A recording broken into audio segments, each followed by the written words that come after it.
kind of like switch gears as far as rustling some feathers. So Ilhan Omar was booted out of the Foreign Affairs Committee this week. And we got a great meltdown by the squad, saying things from AOC, like she's doing a speech like this will not happen on all this stuff. Don't tell me this is about consistency. Don't tell me that this is about a condemnation of anti-Semitic remarks when you have a member of the Republican caucus who has talked about Jewish space lasers and...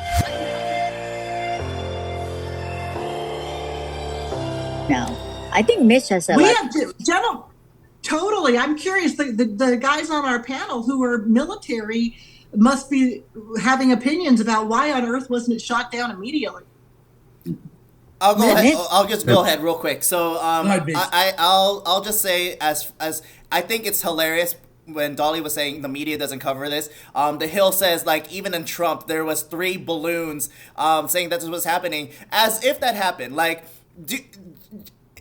think for one moment if that actually happened during Trump's administration. When in the last 6 years of Trump, well, 4 years, but it's been 2023 now, but in the last 6 years, if there was spy balloons over US during Trump, the media would stop about it, right? Oh, yeah. They will say like, oh, Trump is this, that, look how much he's a puppet for the Chinese Communist Party.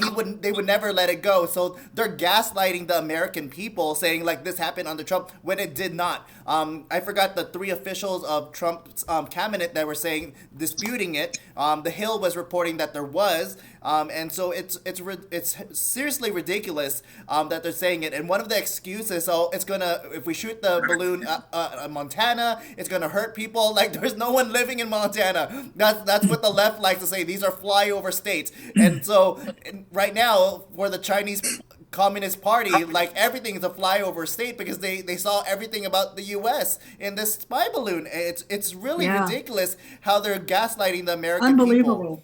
Yeah. So I'm about to say something here. I'm gonna second what Mitch just said there. Okay. The problem with the media now and this Democratic Party and Joe Biden's administration is whatever they do wrong, they always try to justify it by blaming the other administration. Okay. That's right. Yeah. Just admit it. I don't know why they don't want to admit it. They're puppets of China. They're so weak right now. That's why China is doing everything they're doing right now in the U.S. But let's kind of like switch gears as far as rustling some feathers. So Ilhan Omar was booted out of the Foreign Affairs Committee this week. And we got a great meltdown by the squad, saying things from AOC, like she's doing a speech like this will not happen on all this stuff. Don't tell me this is about consistency. Don't tell me that this is about a condemnation of anti-Semitic remarks when you have a member of the Republican caucus who has talked about Jewish space lasers. And Rashida Tlaib's crying as if Ilhan Omar like booted out of Congress. She just booted off a committee. The gentlewoman's time has expired. Omar will not be silenced. The gentlewoman's time has expired. Omar, the gentlewoman's time has expired. That our country is failing you today through this chamber. The gentlewoman is no longer recognized, and the gentleman from Mississippi is recognized. And so they're making it as if this is the worst thing ever, like biggest travesty in the world. I will say it's a tit for tat, right? And so if it was the left that was in power, they would do things on the right, and now that the right is in power, this is kind of like a little bit of a retribution. But at the same time, it's Ilhan Omar who she even said in her like little speech that she's there for the refugees. She's not there for her constituents. She's there to represent the refugees. No, you're supposed to represent your people. So we owe it to them not to make this a myth, but a reality. I didn't come to Congress to be silent. I came to Congress to be their voice. And my leadership and voice will not be diminished if I am not on this committee for one term.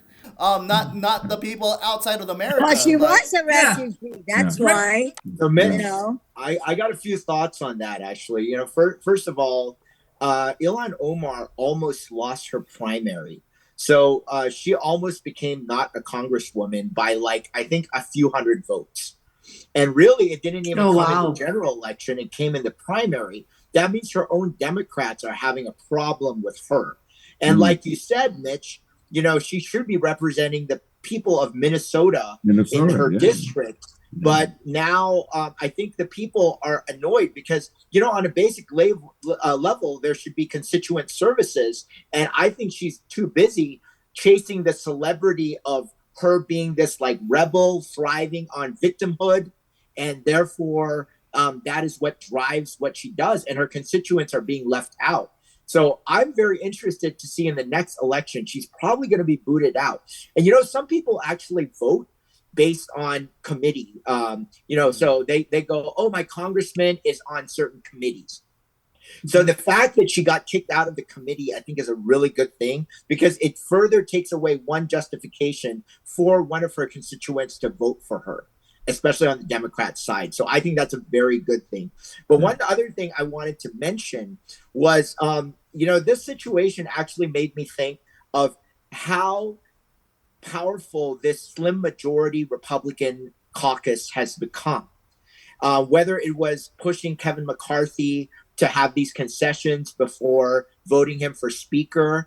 You know, I always say God has a plan and we shouldn't be so controlling and upset when certain outcomes don't go our way because we might see it unfold later on that ends up being more beneficial to us. And now we're seeing that. We're seeing that a slim House majority from the Republicans is actually doing more to further our causes than I think if they were to have this huge majority that went in the House and they just sit on their behinds and not do anything, right? So things like this give me a lot of hope. Absolutely. Mitch. Yeah, we're over time, but you know, the Grammys was on last night. No one watched it, but you don't want to worry because it was full Satanism. It was like follow God. Spiritual warfare is a real thing. So stay with God. Don't follow the demonic Hollywood and music industry. Exactly. Amen. I love it, Mitch. Thank you, Mitch.